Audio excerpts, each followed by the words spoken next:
अस्सलाम वालेकुम, मेरा नाम मोहम्मद इमरान है। सर, यूनिफॉर्म सिविल कोड पे कुछ रहनुमाई करो। यूनिफॉर्म सिविल कोड, अब न्यूज़ में यहाँ वहाँ सब जगह देख के आप लोग उसका मैक्सिमम समझ तो गए, फुल फॉर्म भी मालूम हो गया होगा। यूनिफॉर्म सिविल कोड का माना ये है कि हिंदुस्तान में हमारे पास जो है क्रिमिनल राइट्स एक अलग है और सिविल राइट्स अलग है। क्रिमिनल राइट्स यानी क्रिमिनल कानून या राइट्स का माना ये है कि अगर हिंदुस्तानी कोई भी अगर कोई जुर्म करता है तो सबको सज़ा एक ही है। कोई मर्डर करता है तो उसकी जो भी सज़ा है उसकी सज़ा सबके लिए एक ही है। सिविल में ये है कि हिंदू के लिए अलग है, मुस्लिम के लिए अलग है, ठीक है ना, ये सिविल राइट्स है। तो अब सवाल ये उठाया गया कि मोहम्मदन लॉ कहते हैं हमारे लॉ की ज़बान में, मोहम्मदन लॉ, मुस्लिम लॉ को। तो मोहम्मदन लॉ में एक मुसलमान को 4 शादी करने की इजाज़त है और वही सेम दूसरा हिंदुस्तानी उसको एक की इजाज़त है। तो ये क्यों? हिंदुस्तानी है ना भाई, तो उसकी मज़हब के हिसाब से क्यों अलग कर रहे हैं इसको? उनका बोलने का मतलब, उनका एक्सप्लेनेशन ये है। तो इसको भी एक की इजाज़त, उसको भी एक की इजाज़त। तो अब ये बताया गया यूनिफॉर्म सिविल कोड अब का नहीं, 20-25 साल पुराना ही है वो, उसको जब से ड्राफ्टिंग में लेके आ रहे हैं।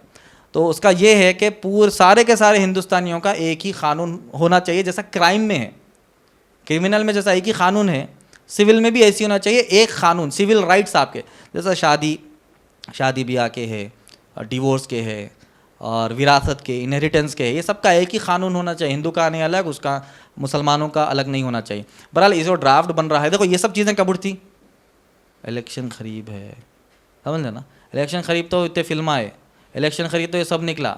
बीच के जो 3 साल रहते ना, 3-3.5 साल ठंडे रहते पूरे, इधर 2 कॉर्नर पे जो एकदम जोश में आए थे ना, तो करीब होते ये सब चीज़ें उठते ताकि उनको वोट बैंक बढ़ाना है। अभी 2023-2024 तक जो है राम मंदिर का भी निर्माण ख़त्म हो जाएगा, वो भी बन के बिल्कुल करीब आ जाएगी। तो बिल्कुल इलेक्शन करीब है ना, वो पैटर्न समझ रहे आप। 19 के करीब उसका ऐलान आया, 24 के करीब बन रही, तो समझ में आ रहा है कुछ कनेक्शन। तो उसी तरीके से ये भी वही है, यूनिफॉर्म सिविल कोड बताया गया कि एक ही कानून होना चाहिए सबके लिए। तो आप उसमें हम ये परेशान है कि भाई हमारे निकाह के मसाइल हटा देंगे, हमारे जनाजे के मसाइल हटा देंगे, हमारे तलाक़ के मसाइल हटा देंगे और हमारे विरासत के मसाइल हटा देंगे। हमारा तो छोड़ो, उन्हीं को पहले परेशान है। हम तो छोड़ो, हमारा बाद में, सामने वाला खुद परेशान है। जो इज़्ज़त और एहतराम और जो इम्पोर्टेंस ब्राह्मण को दिया जाता है वो नीचे वाले शूद्रा को देते कभी नहीं देते। उनके पास ही परेशानी है। वो जितना रिजर्वेशन ब्राह्मण को देंगे उतना शूद्रा को देंगे, दलित को देंगे, हंडा सिफर। हमारे पास भी कभी कभी हम तशद्दुद में आ जाते, अब दूसरे जमात वाले को हम एकदम नकार देते, देखो एकदम ही नहीं यहूदी है जैसा बिहेव करते। कभी आ जाता ना, कभी कट्टर बरेलवी आ गया समझो, कभी कट्टर खबर परस्त आते ही, पर ऐसी नज़र से देखते हैं कौन है, कोई यहूदी है जैसा, ओला भी ऐसी देख लेते वहाँ पर। तो हमारा तो हम परेशान होना कुछ भी नहीं है, वो बॉल तुम्हारे कोर्ट में छे, वो पहले वहाँ का मसला सुलझाओ फिर हमारे पास आओ। अगर तुम जो ब्राह्मण को दे रहे वो दलित को दे रहे तो हम भी कबूल करते मौला, और हरगिज़ नहीं देते ना। मगर एक चीज़ और याद रख लो, क़ानूनी तौर पर कुछ भी कर सकते, क़ानूनी तौर पर कुछ भी कर सकते। जो ये NCR और क्या था वो NRC CA ये सब कहानियाँ निकले थे ना पूरे, जब क्या हुआ था, बिना लीगल एडवाइस के शाये कर दिए इन्हों, बिना लीगल एडवाइस के रिलीज़ करते ही पूरे हिंदुस्तान में बवाल हुआ। अब जो NRC और CA का जो ड्राफ्ट बन रहा ना, तुरुमखा लीगल एडवाइज़र भी उसको नकार नहीं सकता, उतना ज़बरदस्त बना रहे। समझ में बात? टीम ऑफ एक्सपीरियंस जजेस है उसको लेके बैठ के। अब आप में क्या बोल रहे थे, अरे भाई NRC के टाइम पे ये मुसलमानों के साथ ऐसा क्यों हो रहा, जो भी हमारा एहतजाज था, मुसलमान को क्यों ऐसा कर रहे, फला ऐसा कर रहे, हमारे को निकाल दे रहे, फला जो भी था।